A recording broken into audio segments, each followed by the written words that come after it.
السلام علیکم ورحمۃ اللہ وبرکاتہ۔ اعوذ باللہ من الشیطان الرجیم، بسم اللہ الرحمن الرحیم۔ رب اشرح لی صدری ویسر لی امری واحلل عقدۃ من لسانی یفقہوا قولی۔ رب یسر ولا تعسر وتمم بالخیر، رب زدنی علما۔ اللہم صل علی محمد وآل محمد وعجل فرجہم۔ طلاب عزیز، آج ہم اپنے اگلے سبق کے ساتھ حاضر ہیں۔ ہم پڑھ رہے ہیں تجوید اور اس میں ہم مخارج سیکھ رہے ہیں۔ آج ہمارا مخرج نمبر 2 جو ہم سیکھیں گے وہ ہے لسان یا زبان، اور یہ جتنے حروف ہم سیکھیں گے وہ زبان کی نوک سے ہوں گے۔ زبان کی نوک سے کل 12 حروف ہیں جو ہم سیکھیں گے، جن کی ہم ادائیگی سیکھیں گے کہ ان کو کیسے ادا کیا جاتا ہے، اور مختلف مثالیں بھی جن حروف کی ضروری سمجھیں گے وہ انشاءاللہ آپ کو دیں گے۔ تو آج ہم شروع کرتے ہیں اپنا پہلا سبق۔ یہ یاد رکھیے کہ زبان کی نوک کے کل 12 حروف ہیں، اور ان 12 حروف کے 4 سیٹ ہوں گے۔ ہر سیٹ میں 3 حروف ہم سیکھیں گے کل 4 اسباق کے اندر انشاءاللہ۔ تو آج اس کا پہلا سبق سیٹ نمبر 1 زبان کی نوک کا مخرج جو ہم سیکھیں گے، سیٹ نمبر 1 سیکھیں گے، اور وہ ہے ث ظ ظ۔ ث ظ ظ۔ جیسے کہ آپ کو گزشتہ سبق میں ہم نے بتا دیا تھا کہ ہم تمام حروف تہجی جو ہم سیکھیں گے ان سب پہ زبر لگا کے پڑھیں گے۔ جیسے اس کو ثا کے اوپر زبر ہوگی، ذال کے اوپر زبر ہوگی، اور ظا کے اوپر زبر ہوگی، تو پڑھیں گے ث ظ ظ۔ ٹھیک ہے جی۔ تو اس کی ادائیگی کیسے ہوتی ہے، اس کی ادا کرنے کا طریقہ کیا ہے، وہ آپ کو بتا دیتے ہیں کہ یہ تمام تینوں حروف جو ہم پڑھ رہے ہیں، جو آج کے سبق میں ہمارے 3 حروف ہیں ثا، ظ اور ظ، یہ تینوں حروف زبان کی نوک، سامنے والے جو 2 دانت ہیں ان دانتوں کی نوک سے لگتی ہے۔ تو ہم پڑھتے ہیں ثا ظ ظ، ثا ظ ظ۔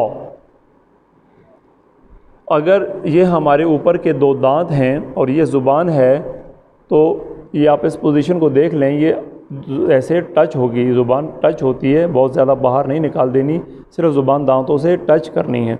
تو ث ظ ظ، ث ظ ظ، ضا نہیں کہنا، اس کو گول نہیں کرنا، وہ اس کے سبق میں ہم کو سکھائیں گے۔ ث ظ ظ۔ ٹھیک ہے جی۔ یہ 3 حروف تھے، ان تینوں حروف کی باری باری مشق کر لیتے ہیں۔ تو پہلے ہم پڑھتے ہیں ثا کے بارے میں۔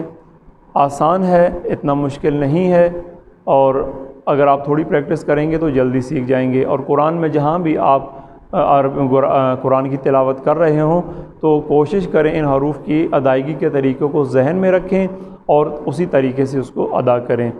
ثا، جیسے کہ ہم نے آپ کو بتایا کہ زبان کی نوک سامنے والے دانتوں کی نوک سے لگتی ہے، تو پڑھتے ہیں ثا ثا ثا۔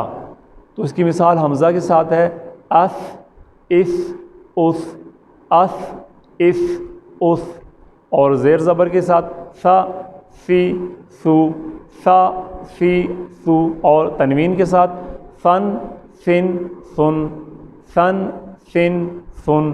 ٹھیک ہے جی۔ اس کے بعد جو ہمارا اگلا اس کی مشق دوسری ہے وہ ہے حمزہ کے ساتھ۔ اگر ہم مثال دیتے ہیں وہ یہ ہے، جیسے ہم پڑھتے ہیں اثمر اثمر اثمر، یا زبر کے ساتھ ثمر ثمر ثمر، سا کے ساتھ، یا زیر کے ساتھ کثیر کثیر کثیر۔ اس کو کثیرہ نہیں کہنا، اس کو ذہن میں آپ نے رکھنا ہے، کثیرہ کثیرہ نہیں ہے۔ اگر آپ کہتے ہیں کثیرہ تو اس کا مطلب ہے بہت زیادہ، اگر آپ کہتے ہیں کثیرہ تو اس کا مطلب ٹوٹا ہوا۔ تو دیکھیں سا اور سین کے ذرا سی ادائیگی کے فرق سے لفظ کا مطلب بھی الٹا ہو جاتا ہے۔ ٹھیک ہے جی۔ پیش کے ساتھ جیسے پڑھتے ہیں اعوذ اعوذ۔ ٹھیک ہے جی۔ اس کے بعد آ جاتا ہے ہمارا حرف جو ہے ذال، یعنی ذا ذا، اس کو ذا بھی نہیں کہنا، چھوٹا کرنا ہے، ذا ذا۔ تو یہ اگر ہم جیسے پہلے بتا چکے ہیں کہ زبان کی نوک دانتوں کی نوک سے لگتی ہے، تو پڑھتے ہیں ذا ذا۔ میں پریکٹس کر لیتے ہیں حمزہ کے ساتھ، آز اذ اذ از اذ اذ، اس کو از نہیں کہنا، یہ اس کو زا کی طرح نہیں پڑھنا زال کو، بلکہ زا نہیں ہے بلکہ ذا. تو از اذ اذ، اور ذا ذی ذو، ذا ذی ذو، تنوین کے ساتھ ذن ذن ذن، ذن ذن ذن. مشق کر لیتے ہیں حمزہ کے ساتھ اذهب اذهب اذهب، زبر کے ساتھ ذهب ذهب ذهب. اور اسی طرح اس کی زیر کے ساتھ جو مثال ہے الذین الذین الذین، اور اسی طرح اس کی پیش کے ساتھ مثال ہے اعوذ اعوذ اعوذ. ٹھیک ہے جی. اس کے بعد جو ہمارا حرف ہے وہ ہے ضا. جیسے کہ آپ کو شروع میں ایک دفعہ بتا دیا کہ ذال کو زا کی طرح ادا نہیں کرنا، تو ضا ہے اس کو ذال کی طرح ادا نہیں کرنا. دوسرا، اس کو ادا کرتے ہوئے منہ کو گول نہیں کرنا، ضا نہیں کہنا بلکہ ضا ضا ضا. زبان کی نوک دانتوں کی نوک سے ٹچ ہوتی ہے لیکن منہ گول نہیں ہوتا، ضا نہیں کہنا، ضا ضا.